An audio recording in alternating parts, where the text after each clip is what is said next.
एक दफ़ा ना हज़रत अबू बकर सिद्दीक और जनाबे उमर फारूक की ना किसी बात में शकरंजी हो गई, इख्तलाफ राय हो गया। तो जनाबे उमर जरा डाढ़ी तबीयत के बंदे थे, डांट दिया अबू बकर सिद्दीक को। तो सिद्दीक एक बार नरम बंदे थे, माड़े दा की काम मोहम्मद नस जाना या रोना। तो वो गा के ना तो पहले घर रोए, फिर हुजूर के पास चले गए। जनाबे उमर कहते मुझे भी ख्याल आया कि यार ये मुझे नहीं करना चाहिए था। थोड़ी देर के बाद अच्छे लोग जो होते हैं उनका गुस्सा जल्दी उतर जाता है। कहते मैंने जाके जनाबे सिद्दीक अकबर के दरवाजे पे दस्तक दी तो पता चला वो तो घर ही नहीं। मैं समझ गया, मैं डर गया, मेरी टांगे कांपने लगी। क्यों डर रहे हो उमर? फरमाने लगे इसलिए डर रहा हूं कि अबू बकर जब अपने घर नहीं होते तो दरवाजा रसूल पे हो। सारी बात तो सुना दी होगी। फरमाते मैं नबी पाक की बारगाह में पहुंचा, सामने अबू बकर बैठे हैं, पुश्त मुबारक मेरे करीम रसूल की काबे की जानब, चेहरा सिद्दीक अकबर की जानिब, दोनों की गर्दनें झुकी हुई।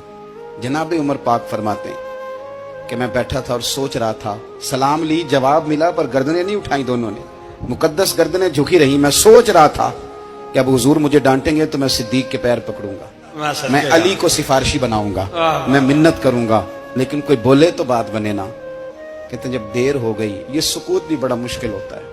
ओहो, अगर कभी वो चुप कर जाए तो ये भी बड़ा मसला है, महबूब भी चुप कर जाए।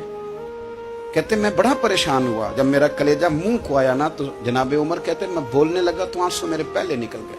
अल्लाहू अकबर। कहते मैंने रो के कहा सोनिया भूल गया था, मैं गया था अबू बकर के घर माफी मांगने, पर ये यहाँ आ गए। ये मेरे दोस्तों इसे मेरी तकरीर ना समझना, मेरे रसूल पाक के ये असल लफ्ज आपको किताब में मिलेंगे। आप तब खातिब निसाद उठा के देखें। जनाबे उमर कहते हैं मैंने अर्ज की हुजूर मैंने गलती समझ ली थी, मैं गया था अबू बकर के घर, हुजूर मैं भूल गया था। फरमाते हैं नबी पाक ने जब गर्दन मुबारक उठाई तो हुजूर की दाढ़ी आंसुओं से भरी हुई। और लफ्ज क्या थे? फरमाया उमर तुम मेरी खातर मेरे अबू बकर को माफ नहीं कर सकते थे। अब बात को समझे, ये नहीं फरमाया अबू बकर ने गलती नहीं की, फरमाया छोड़ नहीं सकते थे, तुम मेरी वजह से मेरे साहब को छोड़ नहीं सकते थे। फिर हुजूर ने फरमाया उमर ये सारा मक्का तलवारें लेके मुझे कत्ल करने आता था, यार ये अकेला था,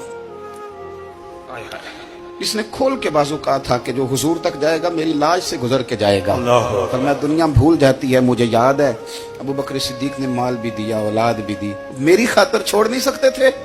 जनाबे उमर कहते हैं मैं उसके बाद समझ गया कि मेरे मुस्तफा की रजा इसी में है कि अबू बकर को राजी रखा जाए। सुभान अल्लाह।